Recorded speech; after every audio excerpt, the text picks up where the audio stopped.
Mari Bapak Ibu Saudara sekalian kita berdoa.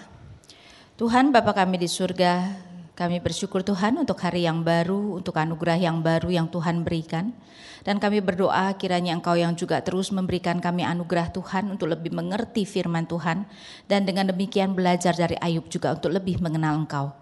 Kami berdoa Tuhan kiranya melalui semua ini kami boleh bertumbuh, melalui juga kesulitan-kesulitan yang Tuhan izinkan terjadi di dalam kehidupan kami. Kami berdoa hanya di dalam nama Tuhan kami Yesus Kristus. Amin. Oke Bapak Ibu sekalian, ya seperti yang dikatakan kita akan belajar kitab Ayub untuk 2 kali pertemuan, jadi sekali ini dan bulan depan. Ya, jadi Ayub pertama-tama kita melihat orang benar yang menderita. Kita terutama akan memfokuskan Ayub 1 dan 2 dan kemudian juga pertanyaan-pertanyaan yang Ayub ajukan yang saya rasa mungkin juga bisa kita identifikasikan ketika kita dalam kesusahan. Nah, pertama-tama kita mau melihat tujuan kitab Ayub dulu. Ya, ini adalah kitab yang sangat menarik yang menjawab pertanyaan yang sebenarnya akan ditanyakan orang dari zaman dulu sampai zaman sekarang, yaitu mengapa orang benar menderita. Ya, saya percaya ini juga adalah pertanyaan kita. Mazmur 73 juga kan, pemazmur kemudian bertanya kenapa kalau orang fasik hidupnya enak tetapi orang benar malahan seperti kena tulah setiap hari. Karena itu kenapa kita digambarkan Ayub yang sangat saleh tetapi menderitanya sangat luar biasa. Dan secara garis besar mau memberikan kita 3 hal, yaitu pertama-tama bahwa menyatakan Allah layak dikasihi terlepas dari berkat yang diberikannya.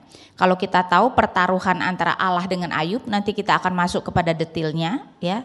Ketika Allah memamerkan Ayub, iblis kan tentu saja tidak setuju dan berkata ya tentu saja. Kenapa Ayub mengasihi Allah? Karena Allah memberkatinya. Karena itu iblis menantang Allah, ayo ambil semua berkatnya. Pasti Ayub akan mengutuk engkau. Sehingga pertaruhan antara Allah dengan iblis adalah kalau semua berkat yang Allah berikan kepada Ayub Allah ambil, ya, apakah Ayub akan tetap mengasihi Allah?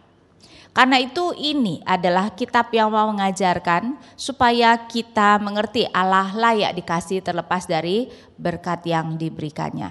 Dan memang tidak mungkin kita bisa dengan yakin mengatakan ya aku mengasihi Allah terlepas dari berkatnya kalau Allah belum mengambil berkat-berkat yang kita sukai ya. Ya, ketika kita masih ada berkat-berkat tersebut mudah mengatakan kita mengasihi Allah. Tetapi ketika ujian datang ya baru kita akan sadar. Kemudian mau mengatakan bahwa cara Allah tidak dapat dimengerti oleh kita yang terbatas. Ayub di dalam permulaannya menerimanya begitu baik, tetapi sejalan dengan penderitaan tubuhnya akhirnya dia pun marah dengan Allah. Dan mempertanyakan kenapa Allah memperlakukan seperti itu, menantang Allah untuk menyatakan apa kesalahannya. Kenapa? Dia percaya dia tidak bersalah. Karena itu mau bertanya kenapa Allah memperlakukan dia seperti itu. Tetapi akhirnya Allah bukan persis menjawab apa yang dikatakan Ayub, tetapi menunjukkan ya bahwa Ayub tidak mengerti apa yang Allah kerjakan. Karena itu kitab ini mau mengajarkan bahwa cara Allah tidak dapat dimengerti oleh kita yang terbatas. Dan yang ketiga adalah Allah memakai penderitaan untuk menumbuhkan iman umatnya. Walaupun Ayub sudah dikatakan sangat saleh, tetapi tentu saja bukan sempurna sehingga dia perlu bertumbuh. Karena itu Ayub mengatakan pada akhirnya kalau dulu dia hanya mendengar tentang Allah, sekarang dia melihat Allah. Sehingga kita melihat Ayub bertumbuh dengan luar biasa. Ya, karena itu Allah memakai penderitaan untuk menumbuhkan iman dari umatnya. Nah sekarang kita masuk kepada Ayub, saya bacakan ayat 1 sampai 5. Ada seorang laki-laki di tanah Uz bernama Ayub, orang itu saleh dan jujur, ia takut akan Allah dan menjauhi kejahatan. Ia mendapat 7 anak laki-laki dan 3 anak perempuan. Ia memiliki 7.000 ekor kambing domba, 3.000 ekor unta, 500 pasang lembu, 500 keledai betina dan budak-budak dalam jumlah yang sangat besar. Sehingga orang itu adalah yang terkaya dari semua orang di sebelah timur. Anak-anaknya yang lelaki biasa mengadakan pesta di rumah mereka masing-masing menurut giliran. Dan ketiga saudara perempuan mereka diundang untuk makan dan minum bersama-sama mereka. Setiap kali apabila hari-hari pesta telah berlalu, Ayub memanggil mereka dan menguduskan mereka. Keesokan harinya pagi-pagi bangunlah Ayub, lalu mempersembahkan korban bakaran sebanyak jumlah mereka sekalian, sebab pikirnya, mungkin anak-anakku sudah berbuat dosa dan telah mengutuki Allah di dalam hati. Demikianlah dilakukan Ayub senantiasa. Ya, kita melihat dimulai langsung dikatakan Ayub adalah orang yang saleh, jujur, takut akan Allah, menjauhi kejahatan. Terminologi yang sebenarnya banyak kemiripannya. Saleh berarti dia adalah orang yang memang ya beribadah kepada Tuhan, takut akan Tuhan, dan jujur tentu saja orang yang takut akan Tuhan harusnya jujur. Jujur artinya hidupnya berintegritas. Apa yang dia katakan dengan apa yang dia lakukan sejalan, ya. Takut akan Tuhan ya berarti memang dia akan melakukan apa yang Tuhan perintahkan. Esensi orang yang takut akan Tuhan adalah melaksanakan perintah Tuhan dan karena itu tidak heran menjauhi kejahatan. Yang menarik adalah ungkapan tentang Ayub ini di dalam 2 pasal muncul sampai 3 kali.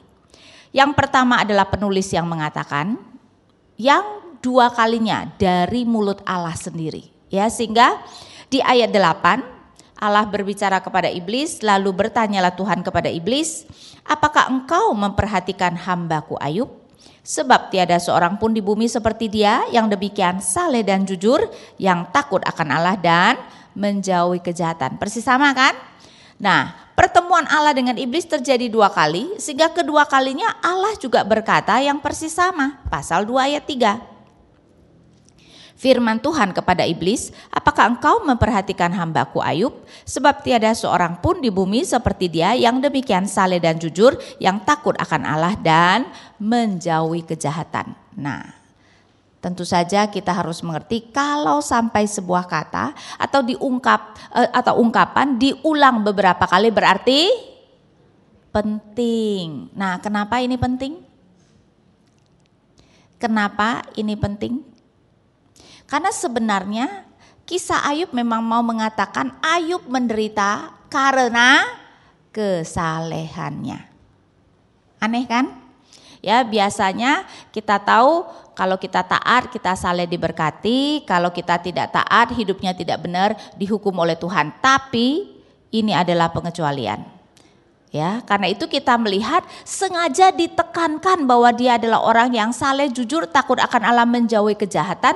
Dan saya mengatakan karena kesalehannya, karena saking Allah itu bangga dengan Ayub, memamerkan kan pada iblis. Ya enggak, sehingga kalau kita lihat ayat 6, pada suatu hari datanglah anak-anak Allah menghadap Tuhan dan di antara mereka datanglah juga iblis. Maka bertanyalah Tuhan kepada iblis, dari mana engkau? Kemudian ayat 8, lalu bertanyalah Tuhan kepada iblis, apakah engkau memperhatikan hambaku Ayub?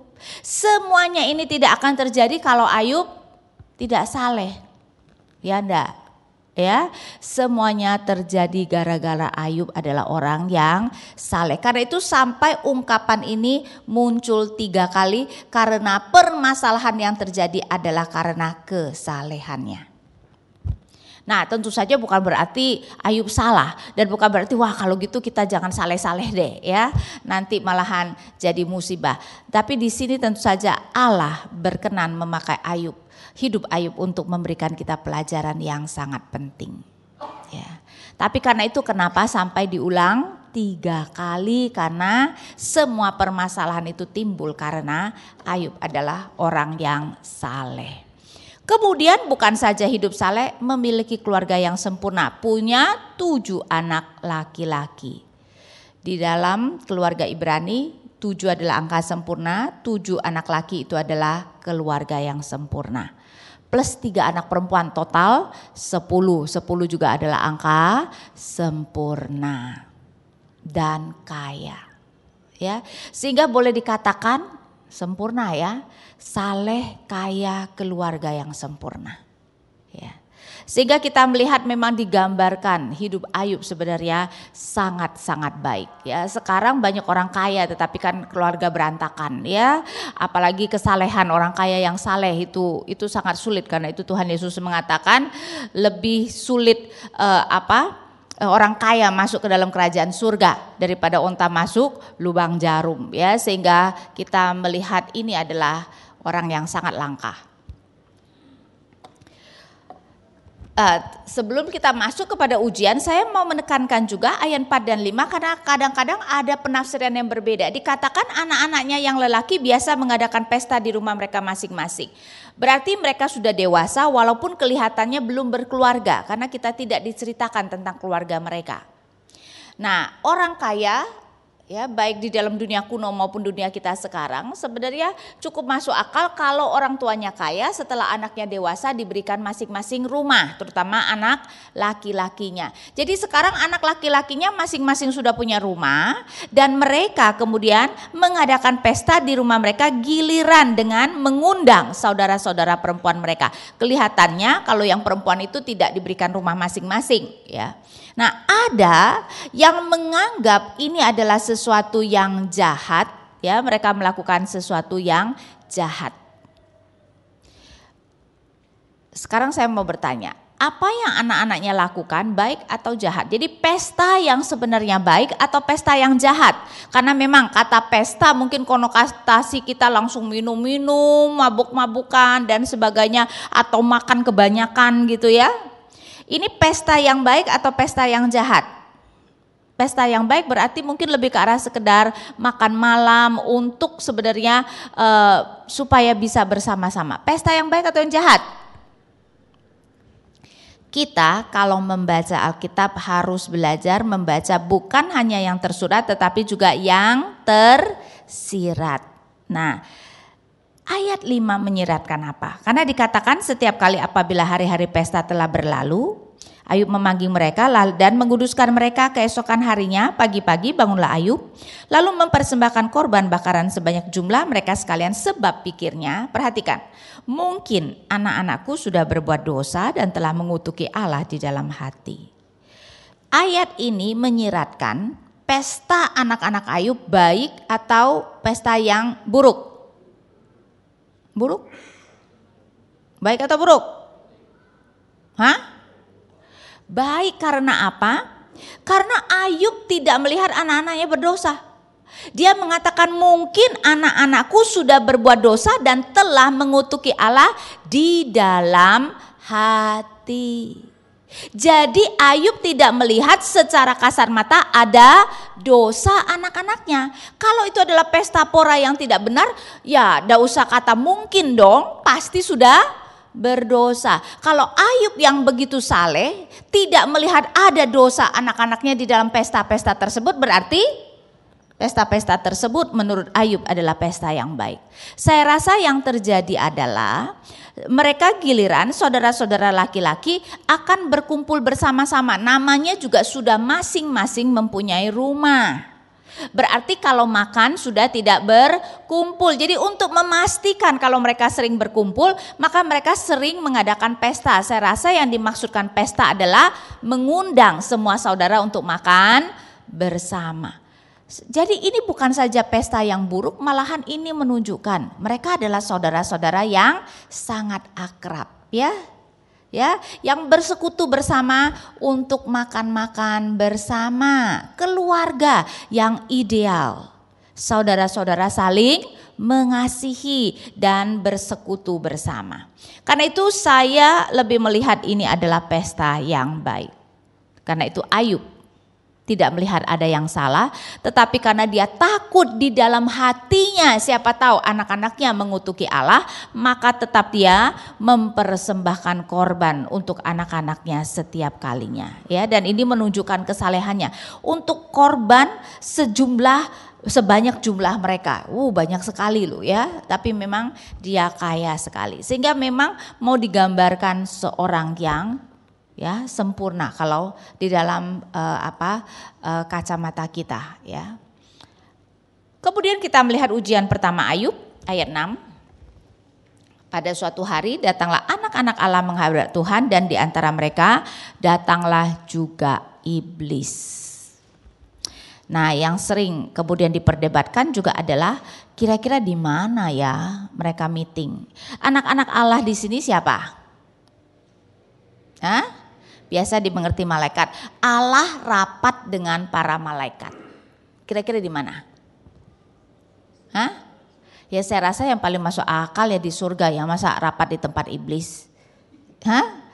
Ya yang masuk akal ya rapatnya di surga. Tetapi kemudian ada yang protes, tapi kalau di surga kok iblis bisa datang? Tetapi juga memang pertama-tama kita lihat tidak mungkin rapat itu di bumi, karena kemudian ayat 7, maka bertanyalah Tuhan kepada iblis, dari mana engkau? Lalu jawab iblis kepada Tuhan, dari perjalanan mengelilingi dan menjelajah bumi. Berarti rapatnya tidak mungkin di bumi. Dia bilang dia baru datang dari bumi. Ya tidak? Ya. Karena kalau rapatnya di bumi, si iblis akan mengatakan ini baru jalan-jalan sekitar sinilah gitu kan, ya enggak. Sehingga kita melihat tidak mungkin di bumi, tidak mungkin di tempat iblis, ya paling masuk akalnya di surga. Nah menarik adalah ada sesuatu yang mungkin kita tidak tahu, walaupun secara teologis juga membuat kita bingung. Wahyu sepertinya menunjukkan kepada kita, iblis memang masih bisa ke surga sampai Tuhan Yesus naik tahta. Wahyu 12. Kalau kita pernah belajar kitab Wahyu, biasanya dimengerti Wahyu itu bisa dibagi menjadi 7 bagian, di mana setiap bagian itu mulai lagi dari awal. Nah Wahyu 12 itu adalah bagian yang mulai lagi dari awal. Sehingga saya bacakan ya Wahyu 12.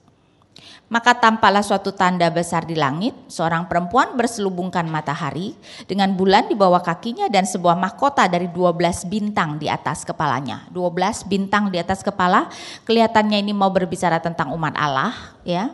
Ayat 2, ia sedang mengandung dan dalam keluhan dan penderitaannya hendak melahirkan, ia berteriak kesakitan. Maka tampaklah suatu tanda yang lain di langit, dan lihatlah seekor naga merah padam yang besar, berkepala 7 dan bertanduk 10, dan di atas kepalanya ada 7 mahkota. Ayat 3 berbicara tentang siapa? Iblis, dan itu jelas di ayat 9. Dan naga besar itu si ular tua yang disebut iblis atau setan yang menyesatkan seluruh dunia ya. Ayat 4, dan ekornya menyeret sepertiga dari bintang-bintang di langit dan melemparkannya ke atas bumi. Para ahli menafsirkan itu berbicara tentang iblis jatuh dan dia menyeret sepertiga malaikat. Jadi biasanya dimengerti iblis dulunya adalah penghulu malaikat, seperti Mikael penghulu malaikat. Penghulu malaikat berarti ada anak buah. Nah, ketika dia jatuh, dia menyeret anak-anak buahnya sehingga sepertiga. Jadi ceritanya mungkin si iblis ini anak buahnya itu sepertiga malaikat. Ya, jadi dia jatuh, dia seret anak buahnya dan semua anak buahnya ikut dia jatuh.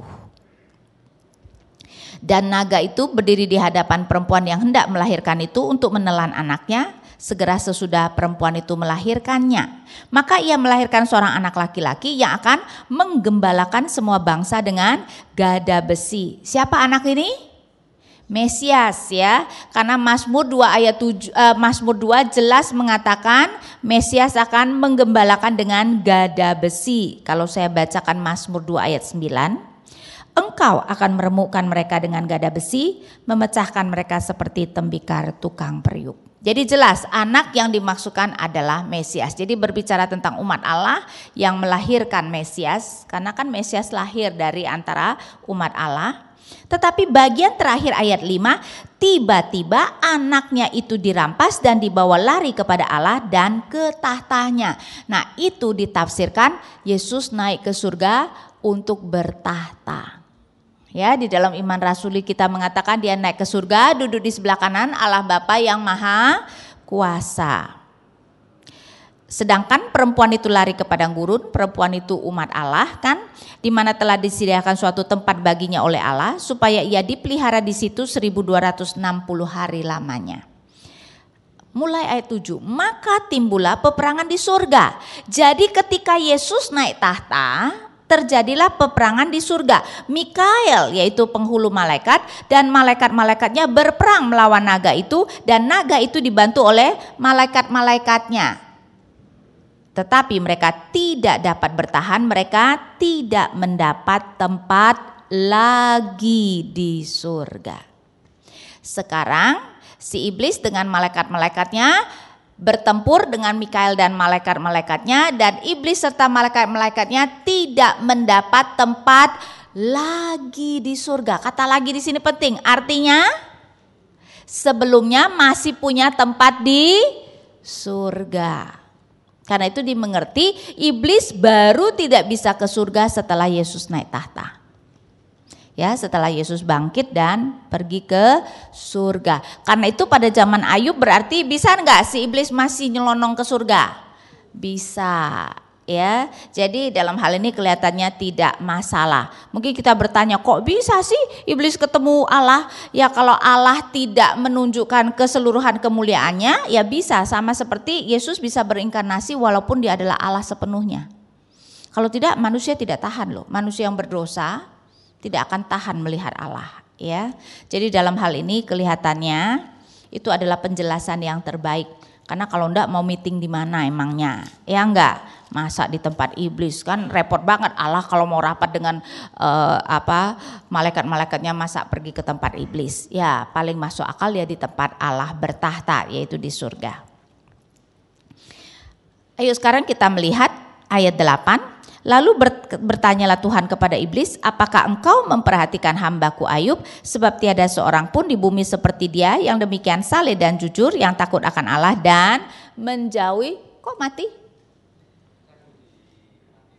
Oke, menjauhi kejahatan. Jadi seperti yang tadi saya katakan, semuanya itu adalah Allah yang memulainya. Saking bangganya dengan Ayub, Allah memamerkannya. Tetapi tentu saja saya tahu sudah ada tujuan Allah memang dengan sengaja ya. Yang nanya iblis juga Allah kan?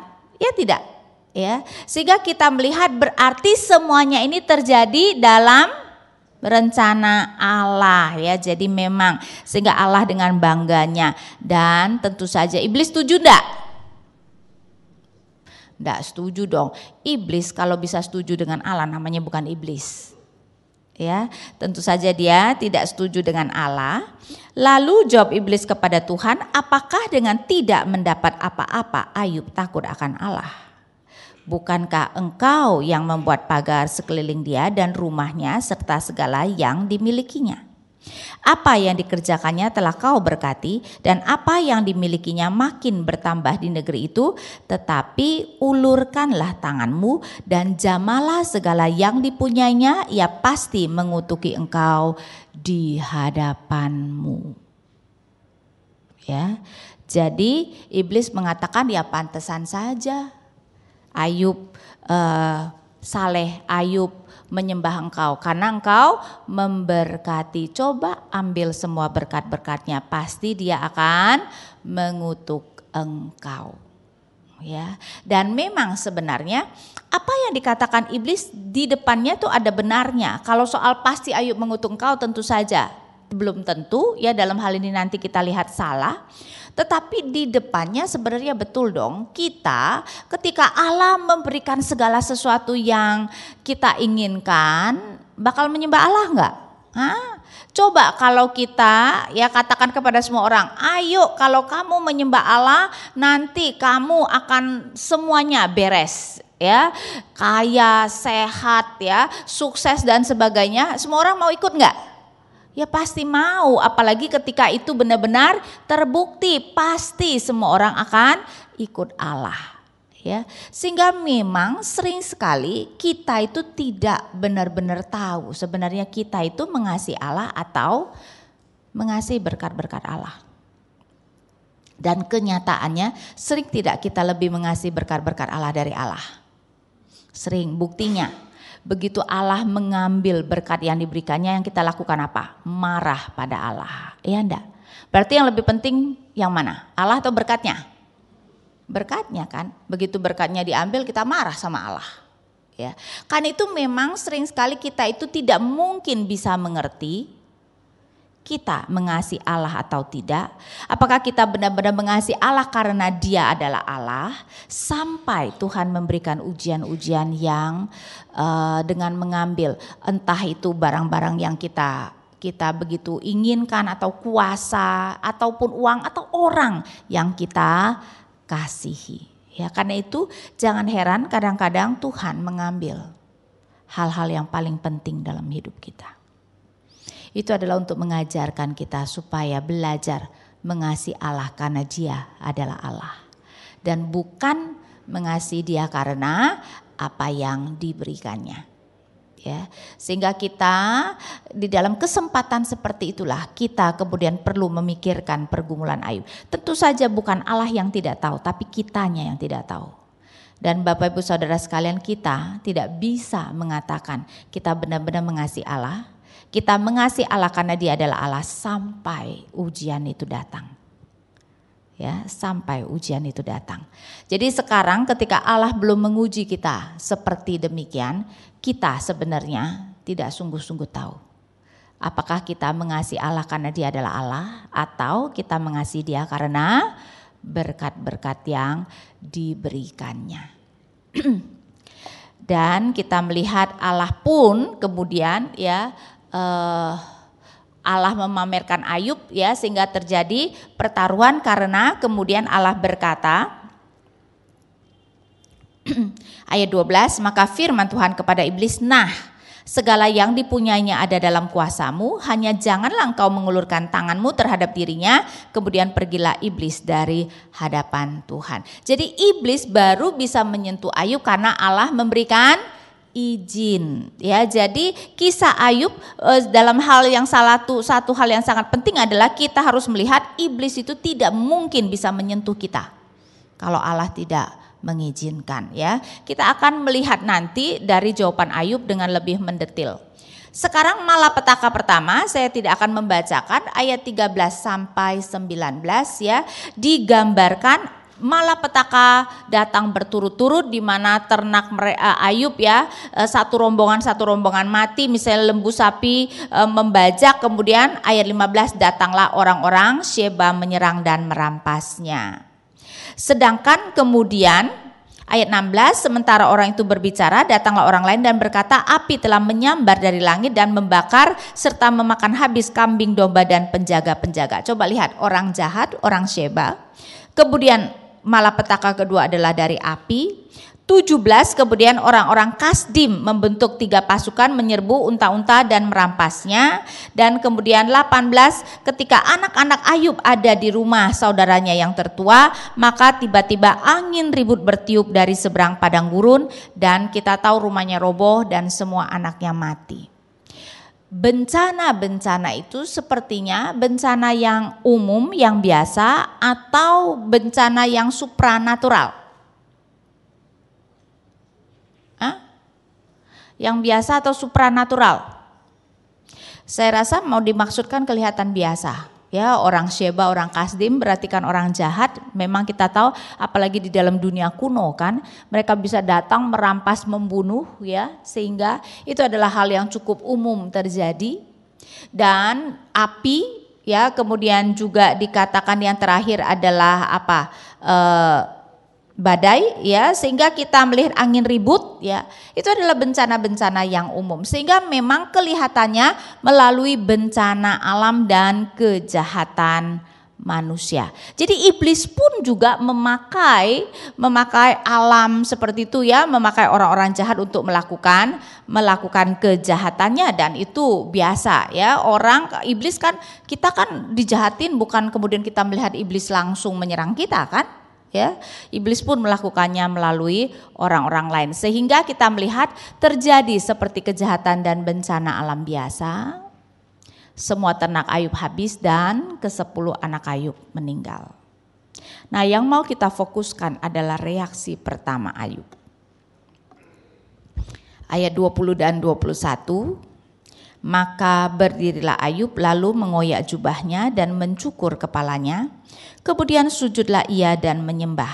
Katanya, dengan telanjang aku keluar dari kandungan ibuku, dengan telanjang juga aku akan kembali ke dalamnya. Tuhan yang memberi, Tuhan yang mengambil, terpujilah nama Tuhan. Dalam kesemuanya itu Ayub tidak berbuat dosa dan tidak menuduh Allah berbuat yang kurang patut. Nah, doktrin apa yang Ayub katakan, coba perhatikan ya. Ayub tahu tidak pertaruhan antara Allah dengan iblis? Ayub tahu enggak? Tidak. Kita sebagai pembaca diberikan keuntungan kita tahu apa yang terjadi. Ayub tidak tahu apa yang terjadi. Dan seperti saya katakan, bencana itu kelihatan ya seperti bencana biasa. Orang Sheba, orang Kasdim, api, angin ribut. Tapi Ayub tidak mau memperdulikan itu. Dia tidak menyebut iblis, dia tidak menyebut orang Kasdim atau orang Sheba. Dia tidak menyebut api dan angin ribut. Dia mengatakan Tuhan yang mengambil. Berarti bagi Ayub siapa yang melakukan semua itu kepada dia?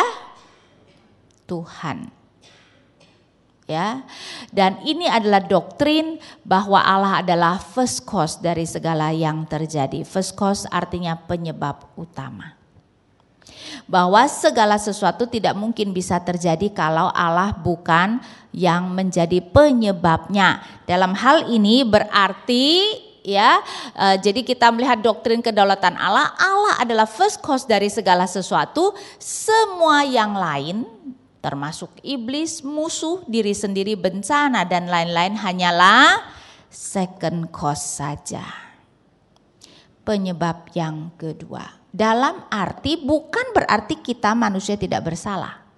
Tetapi dalam arti penentu terakhir apakah itu akan terjadi atau tidak di tangan Allah. Bahkan ketika kita berdosa.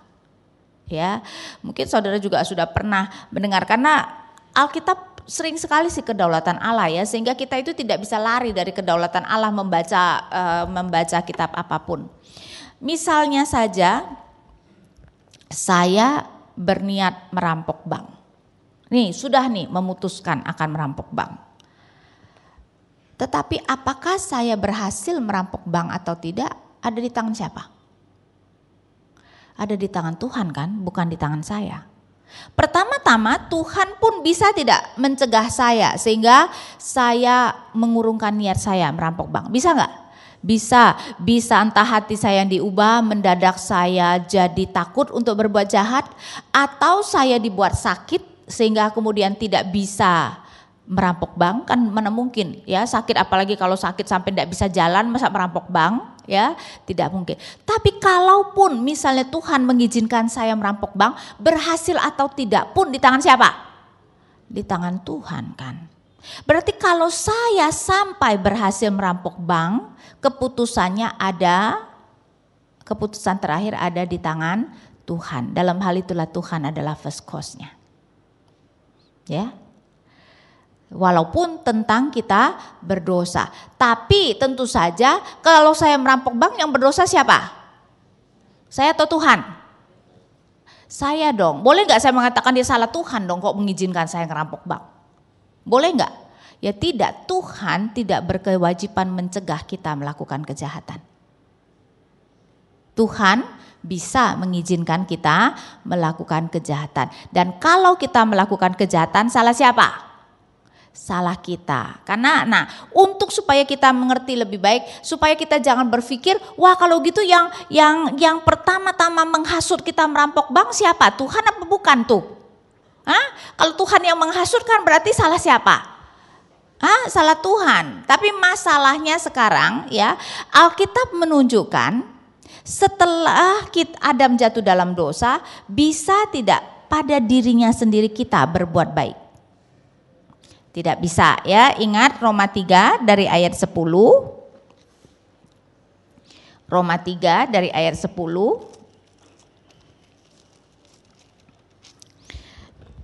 Sebab seperti ada tertulis, tidak ada yang benar seorang pun tidak. Tidak ada seorang pun yang berakal budi, tidak ada seorang pun yang mencari Allah. Semua orang telah menyeleweng, mereka semua tidak berguna, tidak ada yang berbuat baik, seorang pun tidak. Jadi kalau Tuhan mau membiarkan kita berbuat dosa, apa yang perlu Tuhan lakukan? Apa yang perlu Tuhan lakukan? Kalau Tuhan mau kita membunuh, berzina, mencuri dan sebagainya, apa yang Tuhan perlu lakukan? Tuhan tidak perlu melakukan apa-apa. Dia hanya perlu berpangku tangan. Kita akan melakukan segala dosa yang dapat kita lakukan. Ya, Kejadian 6. Kita lihat ya, Kejadian 6 ayat 5 mengatakan, ketika dilihat Tuhan bahwa kejahatan manusia besar di bumi dan bahwa segala kecenderungan hatinya selalu membuahkan kejahatan semata-mata. Mau mengatakan bukan saja manusia tidak bisa berbuat baik, berniat berbuat baik pun tidak bisa. Segala kecenderungan hati kita selalu membuahkan kejahatan semata-mata. Jadi kalau Tuhan mau membiarkan kita melakukan segala dosa, yang Tuhan perlu lakukan hanyalah berpangku tangan. Tetapi ketika Tuhan mau kita berbuat baik, Tuhan perlu memberikan kita anugerah. Tuhan perlu secara aktif memberikan kita anugerah, baru kemudian kita dapat berbuat baik.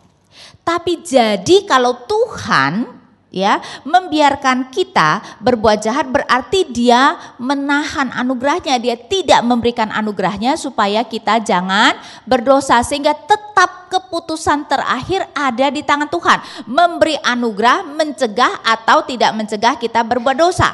Kalau Tuhan tidak memberi anugerah, kita pasti berdosa. Ya, sehingga tetap keputusan terakhir di tangan Allah. Tapi kita tahu Tuhan tidak wajib memberikan anugerah tersebut. Sehingga kalau kita berdosa, kesalahan siapa? Kesalahan kita, natur kita yang memang hanya bisa berbuat dosa. Tetapi ketika kita berbuat baik itu semata-mata anugerah Tuhan. Ya, karena itu memang itu adalah sebenarnya doktrin yang kita tahu. Kita sering sekali berkata, ya kalau saya bisa berbuat baik itu karena anugerah Tuhan. Sayangnya sering sekali kita mengatakan dengan lip service, ya, tidak sungguh-sungguh mengerti bahwa memang kalau kita bisa berbuat baik itu adalah semata-mata anugerah Tuhan. Dan Ayub maupun tokoh-tokoh lain dalam Alkitab sangat mengerti, karena itu bagi Ayub, Tuhan yang dulu memberi dan Tuhan yang mengambil. Fair. Boleh tidak kalau Tuhan yang memberi, Tuhan yang mengambil? Boleh dong, orang Dia yang memberi kok tidak boleh mengambil, ya. Jadi kalau Tuhan mengambil apa yang kita kasihi, ingat itu adalah milik Tuhan. Tuhan yang memberi, meminjamkan pada kita. Pada akhirnya kita harus mengembalikannya kepada Tuhan. Bahkan kan sering dikatakan anak itu adalah titipan Tuhan. Ya enggak, anak bukan milik kita secara mutlak. Segala sesuatu yang kita anggap sebagai milik kita itu hanyalah titipan Tuhan. Dan namanya barang titipan, kalau pemiliknya mau mengambil harus kita berikan. Ya, cuman repotnya kita sering sekali tidak melihat itu sebagai titipan. Kita melihat itu sebagai milik kita dan marah sekali ketika Tuhan mengambilnya. Ayub mengerti itu semua adalah milik Tuhan. Tuhan yang memberi, Tuhan yang mengambil. Terpujilah nama Tuhan. Sikap yang sangat baik yang seharusnya kita miliki. Ya. Kemudian kita melihat ujian kedua. Hal yang sama terjadi, ya, sehingga kita melihat pada suatu hari datanglah anak-anak Allah menghadap Tuhan, dan di antara mereka datang juga iblis untuk menghadap Tuhan. Maka bertanyalah Tuhan kepada iblis, dari manakah engkau? Lalu jawab iblis kepada Tuhan, dari perjalanan mengeliling dan menjelajah bumi. Firman Tuhan kepada iblis, apakah engkau memperhatikan hambaku Ayub, sebab tiada seorang pun di bumi seperti dia, yang demikian saleh dan jujur, yang takut akan Allah dan menjauhi kejahatan. Ia tetap tekun dalam kesalehannya, meski engkau telah membujuk aku melawan dia untuk mencelakakannya tanpa alasan. Nah, bagian awalnya persis sama seperti pertemuan yang pertama, kecuali Tuhan menambahkan kata-kata. Ya, di ayat 3, apakah engkau telah melihat Ayub? Dia menambahkan, ia tetap tekun dalam kesalehannya. Saudara perhatikan, meskipun engkau telah membujuk aku melawan dia untuk mencelakakannya tanpa alasan. Ini adalah perkataan Tuhan sendiri. Menurut Tuhan, siapa yang mencelakakan Ayub? Di ayat 3. Ya, meskipun ia tetap tekun dalam kesalehannya, meskipun engkau yaitu iblis telah membujuk aku Tuhan melawan dia untuk mencelakakannya tanpa alasan. Menurut Tuhan, siapa yang mencelakakan Ayub? Tuhan. Ya, menurut Tuhan yang mencelakakan Ayub adalah Tuhan sendiri. Dan itu sejalan dengan tadi doktrin first cause tadi, ya, bahwa Allah adalah penyebab utama karena Tuhan tahu kalau bukan Dia yang memberi izin, tidak mungkin iblis dapat mencelakakan Ayub. Jadi pada akhirnya yang mencelakakan Ayub adalah Tuhan. Nah, kita sering sekali memang sulit untuk menerima. Aduh, Tuhan yang mencelakakan. Aduh, Tuhan yang kok digambarkan ya, Tuhan yang memberikan atau istilah kita mengizinkan hal-hal yang buruk itu terjadi. Tapi itu yang harus kita percaya kalau Allah kita berdaulat. Ya, berarti hal yang baik maupun yang buruk hanya bisa terjadi kalau Allah yang menghendaki atau mengizinkan. Ya, sehingga kita melihat itu yang Dia katakan. Tapi iblis memang jahatnya luar biasa. Ayat 4. Lalu jawab iblis kepada Tuhan, kulit ganti kulit, orang akan memberikan segala yang dipunyai ganti nyawanya. Tetapi ulurkanlah tanganmu dan jamalah tulang dan dagingnya, ia pasti mengutuki engkau di hadapanmu. Apa yang iblis katakan di sini sebenarnya jahat sekali. Iblis mau mengatakan, ya ini mah memang tidak ada apa-apanya. Karena apa? Karena Ayub belum disentuh. Sehingga tersirat adalah iblis mau mengatakan Ayub itu begitu egoisnya sehingga selama bukan dia yang menderita, dia tidak peduli. Bagi dia anaknya 10 mati, no problem. Selama dia tidak menderita. Ya, berarti iblis menggambarkan Ayub ayah yang baik atau ayah yang jahat? Ayah yang sangat jahat sekali, sama sekali tidak terpengaruh dengan kematian anak-anaknya. Karena itu iblis mau supaya dia boleh menjamah Ayub. Dan ayat 6, maka firman Tuhan kepada iblis, nah ia dalam kuasamu, hanya sayangkan nyawanya. Kemudian iblis pergi dari hadapan Tuhan, lalu ditimpanya Ayub dengan bara yang busuk dari telapak kakinya sampai ke batu kepalanya. Nah, di sini kalau kita membaca dengan hati-hati ada perbedaan antara ujian yang pertama dengan ujian yang kedua. Ya, coba saya bacakan. Di dalam ujian yang pertama, ayat 12, pasal 1 ayat 12, maka firman Tuhan kepada iblis, nah segala yang dipunyainya ada dalam kuasamu, hanyalah jangan kau mengulurkan tanganmu terhadap dirinya. Kemudian pergilah iblis dari hadapan Tuhan pada suatu hari. Berarti apa? Ada jeda waktu tidak? Ada jeda waktu antara iblis pergi dari hadapan Tuhan dan kemudian pada suatu hari. Tapi ketika kita lihat yang kedua, ayat 6, pasal 2 ayat 6, maka firman Tuhan kepada iblis, nah ia dalam kuasamu, hanya sayangkan nyawanya. Kemudian iblis pergi dari hadapan Tuhan, lalu ditimpanya Ayub dengan bara yang busuk. Iblis pergi lalu, berarti mau menyatakan sesuatu yang kemudian dengan cepat iblis lakukan.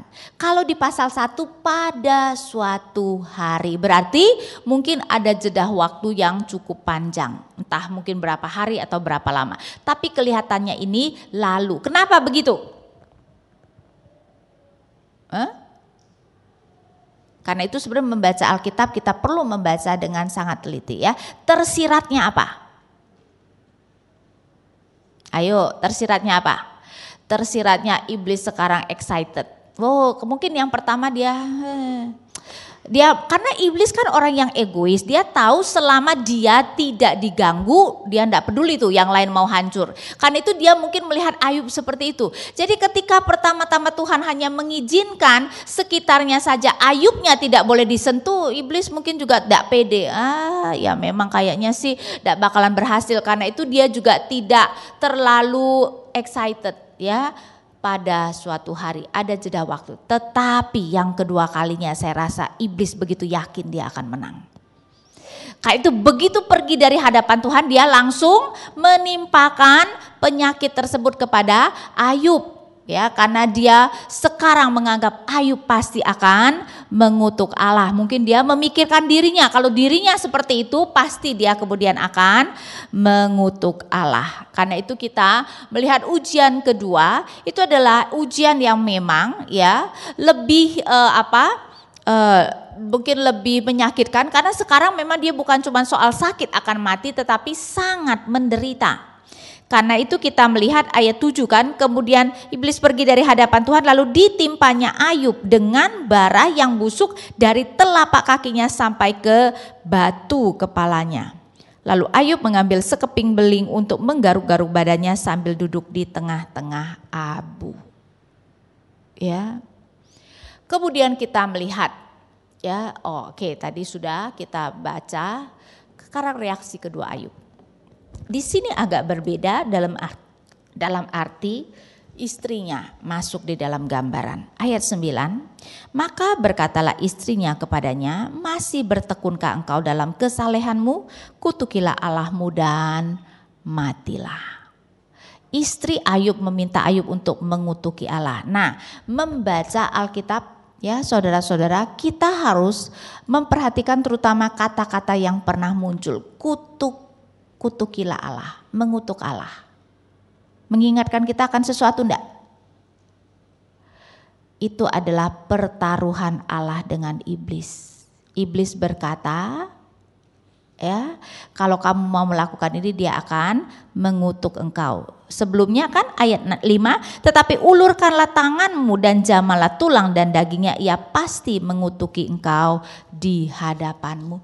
Di dalam pasal 1 juga kan ayat 11, tetapi ulurkanlah tanganmu dan jamalah segala yang dipunyainya, ia pasti mengutuki engkau di hadapanmu. Sekarang istri Ayub berkata, kutukilah Allah dan matilah. Berarti istri Ayub meminta Ayub melakukan apa yang iblis inginkan. Ya, sehingga kita melihat betapa ya istri Ayub sadar atau tidak sadar sudah menjadi kaki tangan iblis, dan di sini kita melihat kecerdasan iblis. Iblis paling pandai memakai orang-orang yang kita kasihi dan yang mengasihi kita untuk menjatuhkan kita. Karena apa? Karena iblis tahu kita mau berdosa untuk orang-orang yang kita kasihi. Orang korupsi bukan untuk musuhnya. Ada nggak orang korupsi untuk diberikan pada musuhnya? Tidak ada. Orang korupsi untuk diberikan kepada orang-orang yang dikasihinya. Ya enggak? Jadi kita manusia rela berdosa biasanya untuk orang-orang yang kita kasihi. Karena itu senjata yang paling ampuh di tangan iblis adalah orang-orang yang kita kasihi. Karena itu kita harus hati-hati sekali. Ya, karena sering sekali ketika itu adalah nasihat dari orang-orang yang kita kasih, kita kan tahu dia mengasihi kita dan dia memberikan nasihat itu dengan tulus sehingga kita tidak curiga. Ya, dan karena itu kita mungkin akan berpikir wah itu adalah ide yang baik dan kemudian kita melakukannya. Karena itu hati-hati sekali terutama sebenarnya dengan orang-orang yang paling dekat dengan kita. Bukan dalam arti mencurigai mereka jahat, tetapi dalam arti di dalam kebaikan mereka bisa menjadi kaki tangan iblis. Sama seperti kita bisa menjadi kaki tangan iblis menjatuhkan orang-orang yang kita kasihi. Hal yang sama iblis lakukan kepada Tuhan Yesus melalui Petrus. Ingat ya, kata ketika suatu waktu Tuhan Yesus bertanya kepada Petrus, menurut engkau siapa aku? Petrus kemudian menjawab dengan baik, engkau adalah Mesias, anak Allah yang hidup. Dan Tuhan Yesus mengatakan itu adalah dari Allah. Tetapi kemudian Tuhan Yesus mengatakan dia nanti harus menderita dan mati di kayu salib. Dan apa yang Petrus lakukan? Langsung Petrus menarik Tuhan Yesus dan mengatakan itu tidak boleh terjadi. Ya tidak?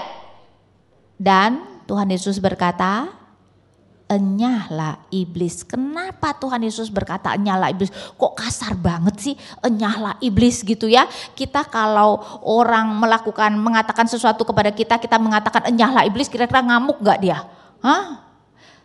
Tetapi bukan soal Tuhan Yesus kasar kepada Petrus. Tahu kenapa Tuhan Yesus mengatakan enyahlah iblis?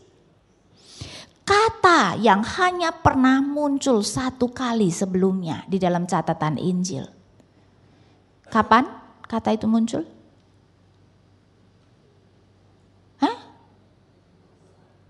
Pada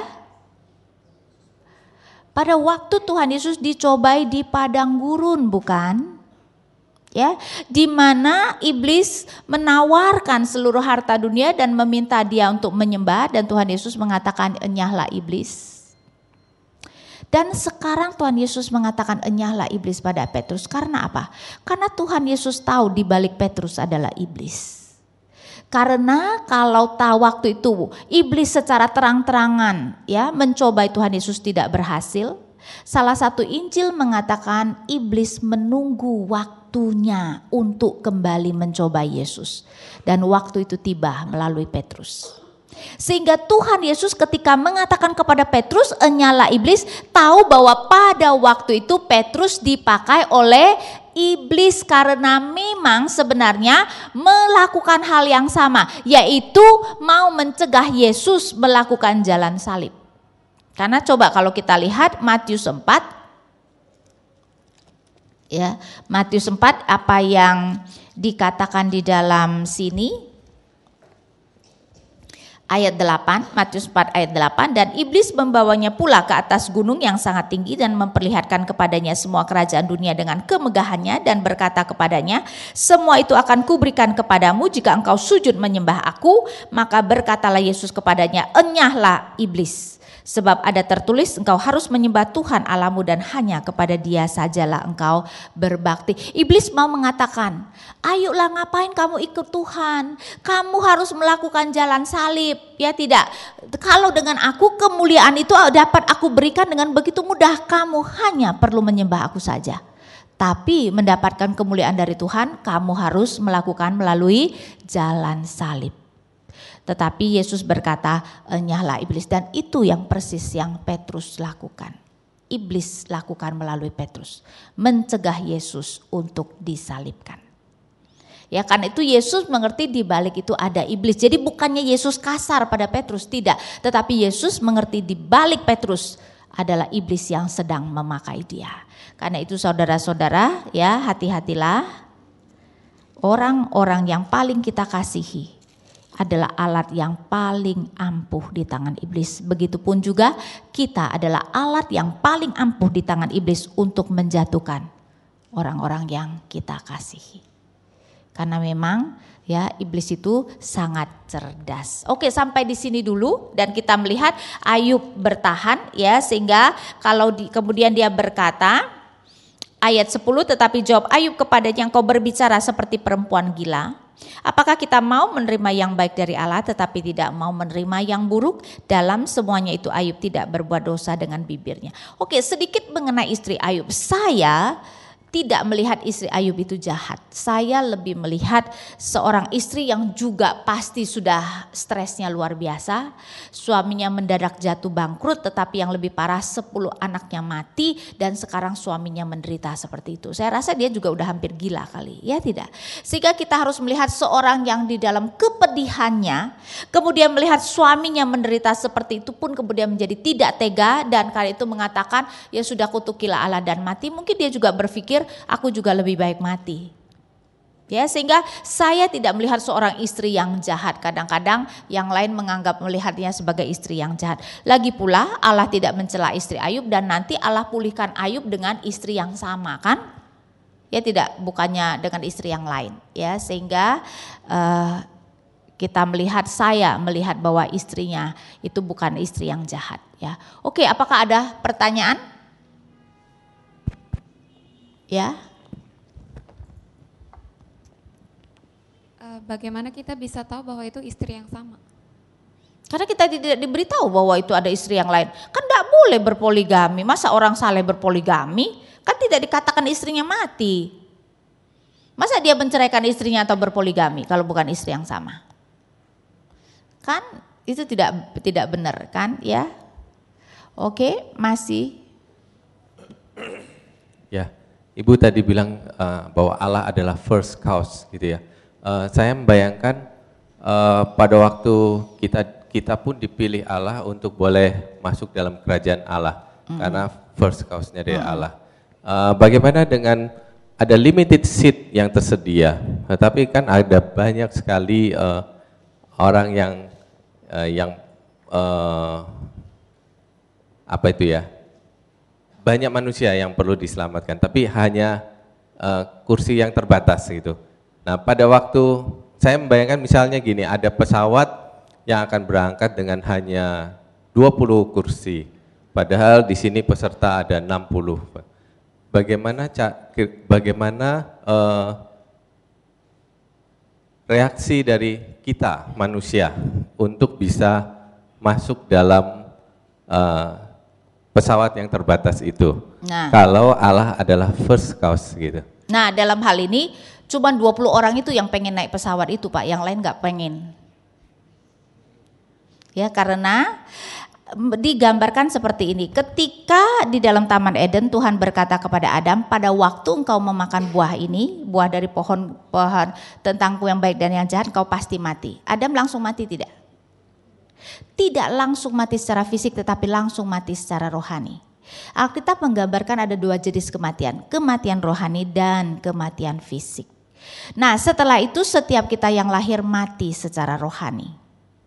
Orang yang mati secara rohani tidak dapat mencari Allah. Tadi kita baca Roma 3 ayat 10, tidak ada seorang pun, 10-12, tidak ada seorang pun yang mencari Allah. Jadi kalau 20 seat itu digambarkan mencari Allah, tidak akan ada yang mencari Allah sampai Roh Kudus menghidupkan kerohanian kita.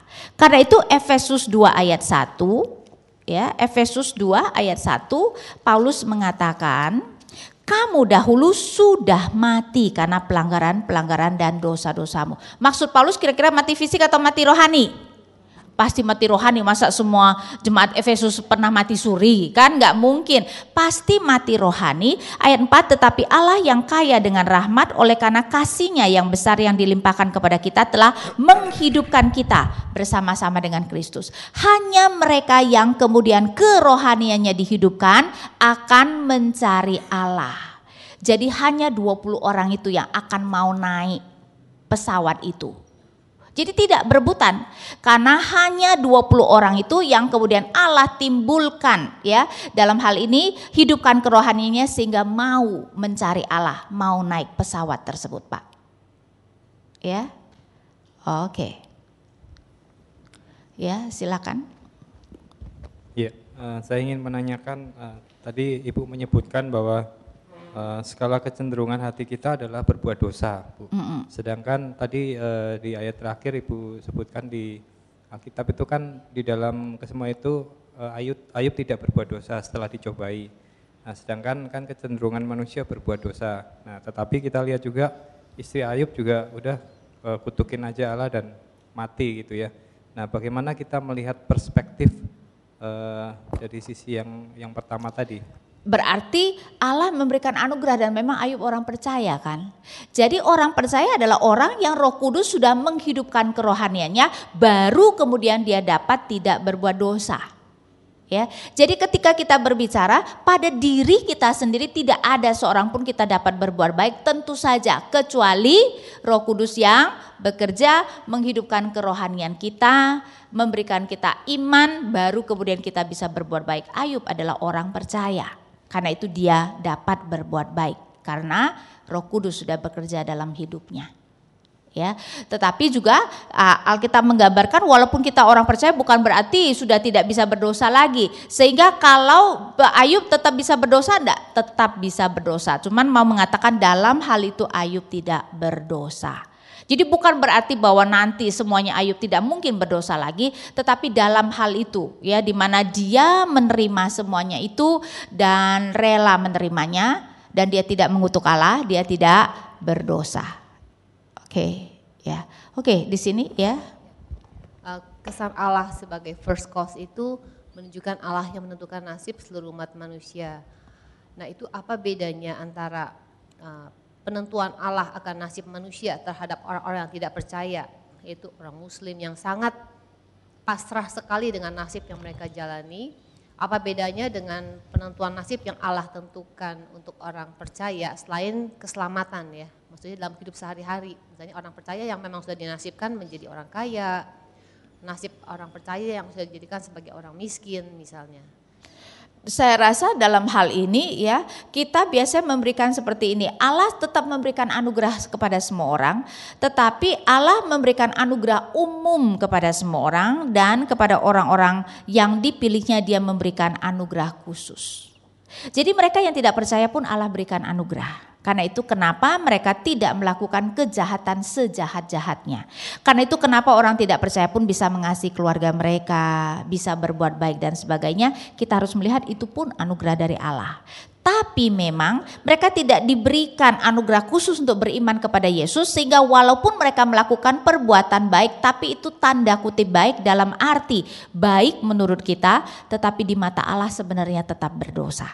Karena segala sesuatu yang tanpa iman adalah dosa. Tapi mereka itu tidak melakukan dosa yang sejahat-jahatnya gitu loh. Ya, sehingga kita melihat bahwa Allah tetap beranugerah kepada setiap manusia, dan dalam nuansa itu Alkitab pun menggambarkan Allah mencintai segala ciptaannya, termasuk manusia, bahkan binatang-binatang pun juga Allah mengasihi, tetapi tidak memberikan anugerah keselamatan. Ya, Allah hanya memberikan anugerah khusus, anugerah keselamatan kepada orang-orang yang dipilihnya. Maksudnya ada bagian juga orang percaya yang tidak mengalami nasib dan tanda kutip kehidupan yang materi yang cukup baik misalnya ada. Ya, nah itu betul. apa juga dalam penentuan Allah? Betul, semuanya. Karena itu digambarkan misalnya kasih karunia, dan saya rasa itu mencerminkan semuanya. Ya, kalau kita melihat 1 Korintus 12 mengenai kasih karunia Allah.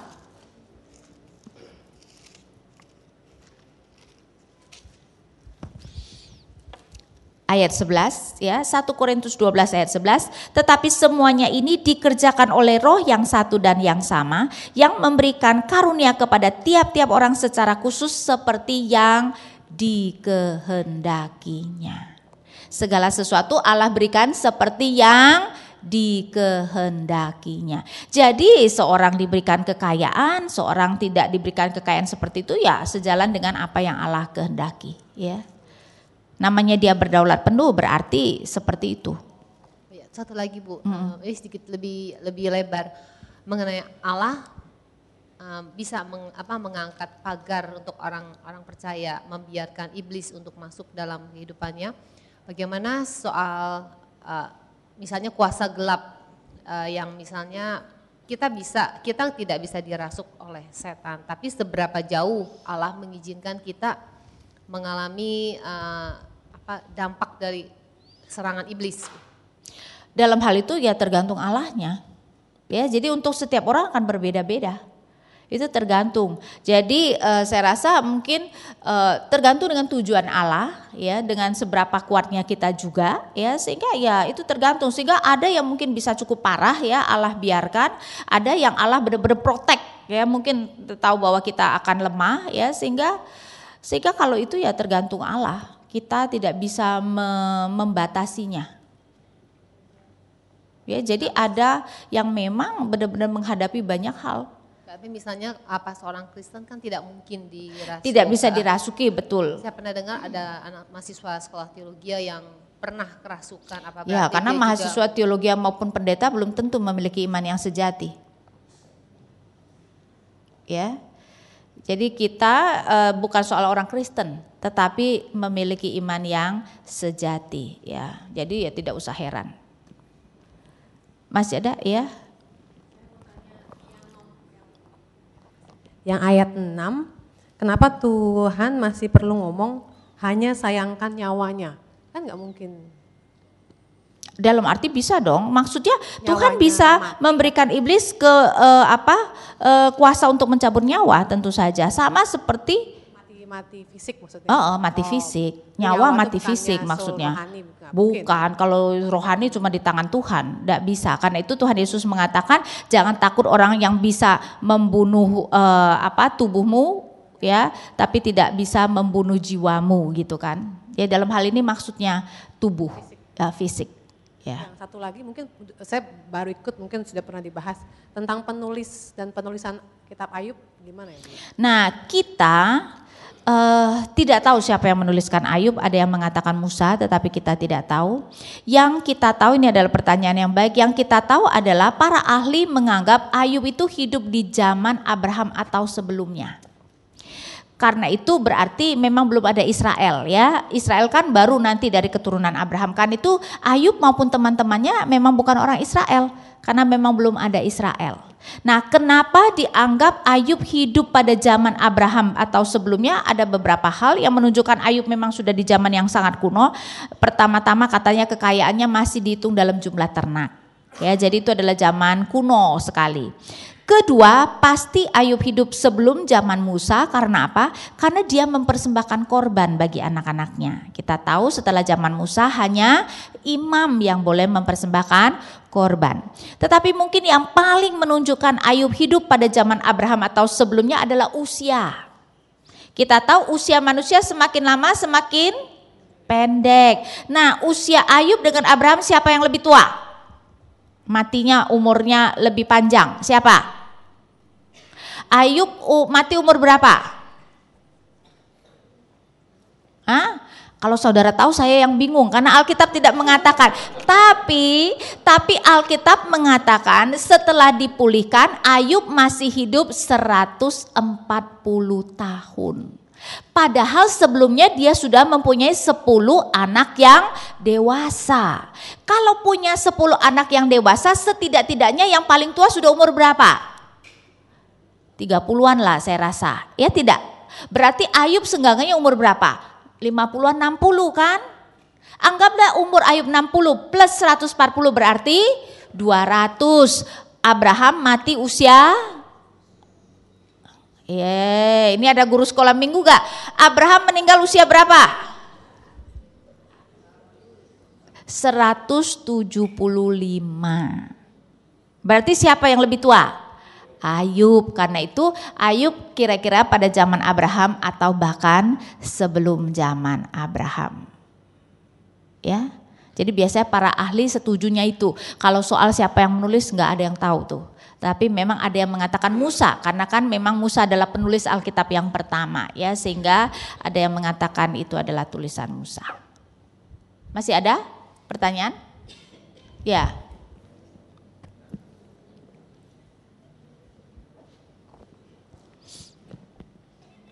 Melanjutkan pertanyaan dari Pak Mindra tadi dan mungkin Ibu juga udah jawab dengan Ibu ini tadi. Kalau orang yang tidak sungguh-sungguh percaya, kalau tadi kan semuanya Allah adalah first cause. Terus tapi ada orang yang tidak sungguh-sungguh beriman gitu. Nah, mungkin Ibu bisa tolong lebih jelaskan lagi apakah ini orang yang tidak sungguh beriman, apalagi mungkin ada berita misalnya pendeta terus jadi masuk Islam gitu. Apakah keberadaan mereka dalam kekristenan itu atas inisiatif sendiri atau seperti apa? Ya, dalam hal itu inisiatif sendiri. Mungkin saja mereka melihat bahwa ada keuntungannya kan untuk menjadi Kristen, dan juga jangan salah. Karena kita memang diciptakan itu ya Pak ya, sudah mengerti bahwa kita itu perlu beribadah. Kan itu kenapa manusia seluruh dunia itu selalu mencari untuk menyembah sesuatu. Karena itu coba di dalam dunia kuno tidak ada orang yang tidak menyembah Allah. Ya, bahkan sekarang ateis pun sebenarnya pada dasarnya percaya ada Allah. Cuman mereka secara sadar mau menekan, secara sadar mengatakan kepada diri mereka tidak ada Allah. Karena sekarang ada yang namanya cognitive science, yaitu ilmu kognitif yang mempelajari sebenarnya intuitif manusia di dalam pemikirannya itu seperti apa. Karena itu mereka banyak melakukan sekarang penyelidikan kepada bayi-bayi maupun anak kecil.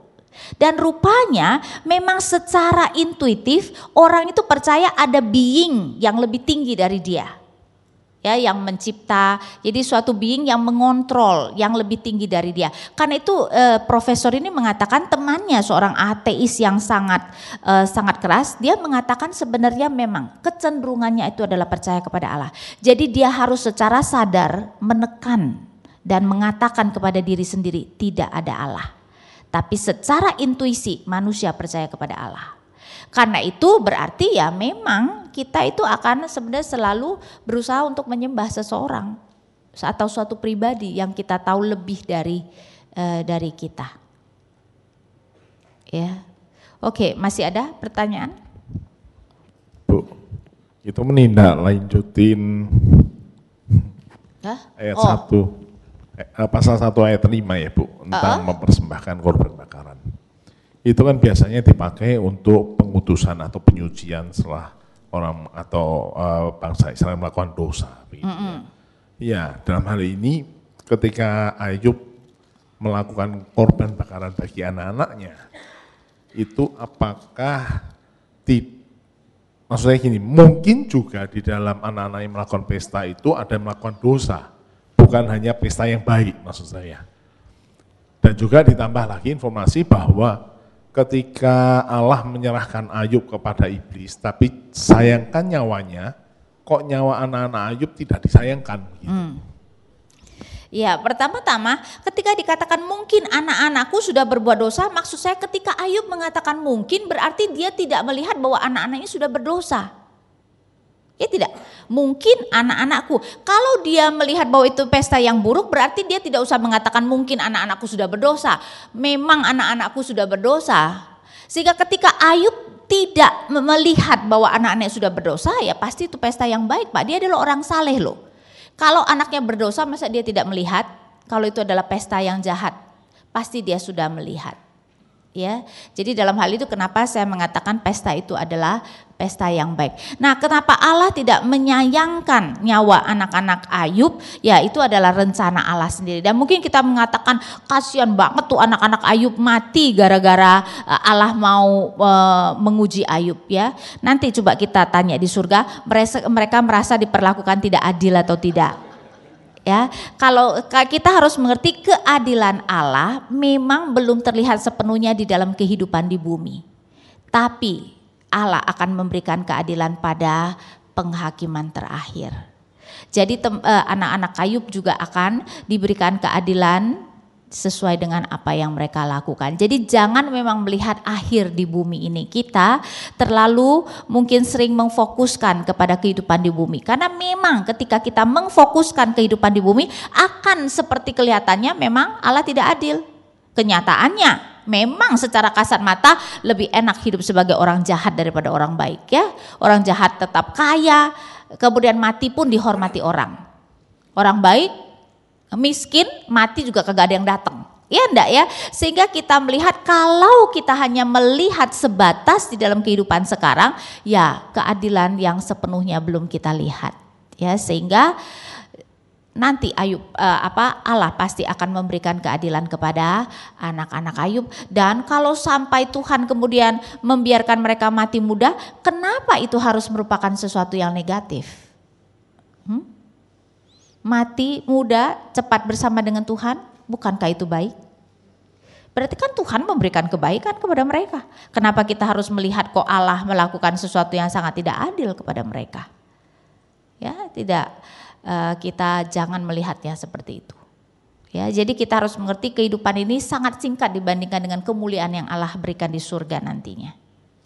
Ya, maksudnya gini Bu, justru dari ayat 5 ini apakah justru tidak memberikan indikasi bahwa kekhawatiran Ayub itu menunjukkan bahwa belum tentu nih jangan-jangan anak-anakku ini juga hidup benar di hadapan Tuhan. Enggak, karena dia mengatakan mungkin anak-anakku sudah berbuat dosa dan telah mengutuki Allah di dalam hati. Berarti secara kasat mata, secara perkataan yang mereka katakan tidak kelihatan mereka sudah berdosa. Tapi siapa tahu di dalam hati Ayub kan tidak bisa melihat. Ya enggak berarti tersirat secara kelihatan Pak, tidak kelihatan mereka sudah berdosa. Ya saya rasa saya membacanya seperti itu. Ya.